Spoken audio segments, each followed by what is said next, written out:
मोहतरम सामईन और नाज़रीन किराम, आप सुन रहे हैं दरस हदीस। मुअल्लिफ हैं फजीलतुल शेख हजरत मौलाना हाफिज फजलुर रहीम अशरफी साहिब हाफिज़हुल्लाह ताला, मुहतमिम जामिया अशरफिया लाहौर पाकिस्तान। मुज़ारबत बेरोजगारी खत्म करने का बेहतरीन जरिया है। अन अब्दिल्लाह क़ाल क़ाल रसूलुल्लाह सल्लल्लाहु अलैहि वसल्लम तलबु कस्बिल हलाल फरीज़तुन बअदल फरीज़ा, रवाहुल बैहक़ी।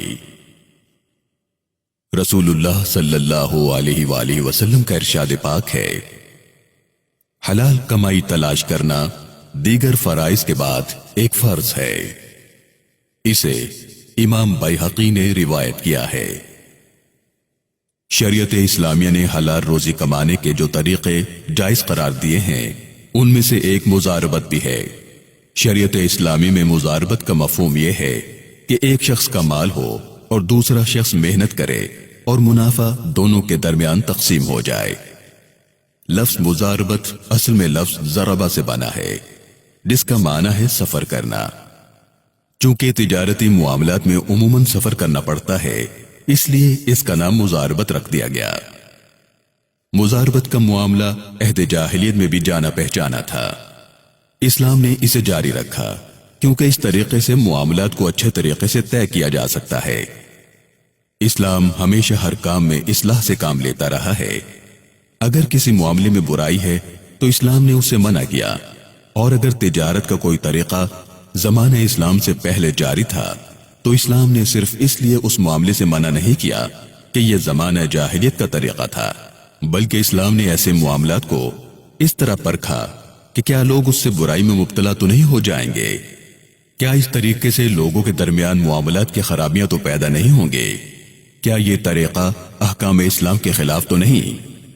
अगर इस किस्म की बुराइयां उस मामले में मौजूद न हो तो इस्लाम ने खुले दिल से उसकी इजाजत दी है। मामले मुज़ारबत यानी एक का माल दूसरे की मेहनत और मुनाफा दोनों में तकसीम हो जाए, इस मामले का सबूत इजमा से मिलता है। दर हकीकत मुज़ारबत के जायज होने पर तमाम मुसलमानों का इजमा है और किसी ने भी इसकी मुखालफत नहीं की। पहली मिसाल सैयदना हजरत उमर इब्नुल खत्ताब रज़ी अल्लाह ताला अन्हु के दो साहिबजादों अब्दुल्ला और उबैदुल्लाह का वाक़या है। अल्लामा अब्दुर्रहमान अल जज़ीरी ने किताबुल फ़िक़्ह जिल्द 2 में एक वाक़या नकल किया है, जिसका खुलासा यह है कि अब्दुल्ला और उनके भाई इराकी फौज के साथ रवाना हुए। उन दिनों हजरत अबू मूसा अशआरी रज़ी अल्लाह ताला अन्हु बसरा के गवर्नर थे। ये दोनों भाई उनके पास ठहरे।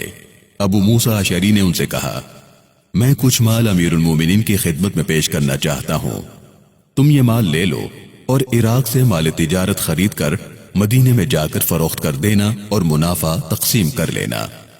चुनाचे उन्होंने ऐसा ही किया और अमीरुल मोमिनीन हजरत उमर रज़ी अल्लाह ताला अन्हु ने उसे कबूल फरमाया।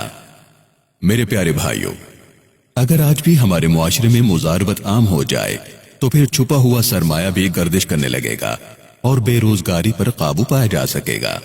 और वो इस तरह के हम अपने मुआशरे में बहुत से लोगों को देख सकते हैं जिनके पास तालीम का जेवर है या तिजारती तजुर्बा खूब है, लेकिन सरमाए के ना होने की वजह से बेरोजगारी में मुब्तला है। अब ऐसे लोग सामने आए जिनके पास पैसा तो है लेकिन उनके पास काम करने का वक्त नहीं या उन्हें तजुर्बा नहीं, तो फिर ऐसे लोग अपना पैसा बाहर निकालें और काम के लिए इस्तेमाल करें, और इस तरह मुनाफा भी मिलेगा और दूसरे मुसलमान भाई की बेरोजगारी भी दूर हो जाएगी। लेकिन इस मामले मुज़ारबत की भी चंद आदाब इस्लाम ने मुकर्रर किए हैं। पहली बात तो यह है कि एक आदमी सिर्फ माल देगा और दूसरा आदमी सिर्फ मेहनत करेगा, और दोनों आपस में मुनाफा तय करेंगे कि कुल मुनाफे का कितना माल मालिक को मिलेगा और कितना मेहनत करने वाले को। अब अगर कारोबार में नुकसान हुआ तो नुकसान सिर्फ माल के मालिक का होगा, मेहनत करने वाला नुकसान का जिम्मेदार न होगा। इसलिए मुज़ारबत करने के लिए मेहनत करने वाला बाएतिमाद और दयानतदार होना चाहिए, और मुनाफा भी इस तरह तकसीम किया जाएगा कि पहले असल माल को अलग करके बाकी जो बचेगा वो मुनाफा होगा। मुनाफे की तकसीम में शरीयत ने इस बात की इजाजत दी है کہ چاہے دونوں شخص آدھا آدھا لے لیں اور چاہے مال کا مالک زیادہ لے یا کم، اسی طرح محنت کرنے والا اس کو زیادہ ملے یا کم، یہ آپس کی رضامندی سے پہلے ہی طے کرنا ہوگا۔ اب جو بات میں آپ کو بتا رہا ہوں اسے غور سے سنیے گا۔ معاملہ مضاربت کے لیے بہت بڑی رقم یا بہت بڑے سرمایے کی ضرورت نہیں، اور نہ اس کے لیے کسی پگڑی یا بہت بڑے تجارتی ادارے کی ضرورت ہے۔ آپ اپنی تنخواہ میں سے ہر ماہ کچھ بچا لیا کریں۔ جب 1000-2000 جمع ہو جائیں تو دیکھیے آپ کے محلے میں کوئی غریب بیوہ عورت رہتی ہے تو اسے یہ رقم دے دیجئے اور اسے کہیں کہ وہ ایک سلائی مشین خرید لے اور کپڑے سینا شروع کر دے، اور جتنا منافع ہو اس میں سے آدھا تمہارا آدھا میرا، یا زیادہ منافع بیوہ کو دینا طے کر لیں اور کم اپنے لیے۔ اسی طرح آپ نے کچھ رقم بچت کر کے جمع کر لی، آپ اپنے احباب میں اپنے محلے میں نکاح ڈالیں۔ اگر کوئی بے روزگار ہے یا عیال دار ہے، گھریلو حالت بیچارے کی بہت گئی گزری ہے، آپ اپنی رقم اسے دے دیں اور اسے کہیں کہ چھوٹی سی دکان ڈال لے اور جو منافع ہوگا وہ آپس میں طے کر لیں۔ آپ کی اصل رقم بھی محفوظ رہے گی اور منافع بھی ملتا رہے گا۔ لیکن اب یہ کام آپ کا ہے کہ آپ کسی با اعتماد شخص کو تلاش کریں اور خوب چھان بین کر کے اسے رقم دیں اور باقاعدہ قانونی طور پر رسید لیں، کیونکہ ان تمام احتیاطی تدابیر کے اختیار کرنے کا حکم اللہ رب العالمین نے سورہ بقرہ کے 39ویں رکوع میں دیا اور فرمایا کہ ایسے معاملات کو باقاعدہ لکھ لینا چاہیے اور 2 گواہ بھی اس معاملے پر لے لینے چاہیے۔ میرے پیارے بھائیوں، اگر واقعی ہم اپنے معاملات کو اتنے عمدہ طریقوں سے انجام دیں، خصوصاً اپنے معاشرے میں مضاربت کو رائج کریں، تو ایک طرف سرمایہ بیکار پڑا نہیں رہے گا، دوسری جانب ہمیں بچت کی عادت پڑے گی، اور سب سے بڑا کارنامہ یہ ہوگا کہ مضاربت کے ذریعے بے روزگاری پر قابو پایا جا سکے گا۔ اللہ تعالی ہمیں حلال روزی کمانے اور اس پر قناعت کی توفیق عطا فرمائے۔ وآخر دعوانا ان الحمد للہ رب العالمین۔